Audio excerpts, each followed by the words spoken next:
చూడండి, ఒక పూజ చేసినా, ఒక హోమం చేసినా, ఒక దేవతకు సంబంధించినటువంటి స్తోత్రం చూసినా ముందు ధ్యాన శ్లోకము అని ఉంటుంది. మంత్ర సాధన చేసేటువంటి వాళ్ళకు కూడా ధ్యాన శ్లోకము.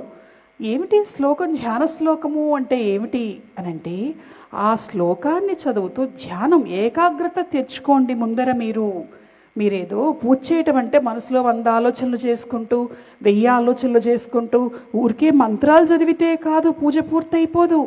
మీ పూజ అనేటువంటిది దేవతలకు సంబంధించినటువంటి ధ్యానాన్ని మీరు చేస్తూ మొదలు పెట్టాలి. అప్పుడే సఫలీకృతం అవుతుంది అని అంటుంది మన శాస్త్రం. అంటే ఒక పూజ చెయ్యి, ఒక యజ్ఞం చెయ్యి, ఒక యాగం చెయ్యి, ఏదైనా చెయ్యి, కానీ నువ్వు ముందు దేవత మీద నీ మనసును లగ్నం చేసి, నీ మనసులో నువ్వు దేవతను ధ్యానించి, నీ మనసులో నువ్వు దేవతను నిలపగలిగితేనే నీ సాధన ముందుకు వెళ్తుంది. చాలా మందికి అనుమానం వచ్చి ఉంటుంది, మరి నిలపలేని వాళ్ళ పరిస్థితి ఏమిటి అంటే, నిలపలేని వాళ్ళ పరిస్థితి ఏమిటి అంటే, ఫలితం ఉంటుంది, కాస్త తక్కువగా ఉంటుంది. ఫలితం, పూజలకి ఫలితం లేదని అనుకోవాల్సిన పని లేదు.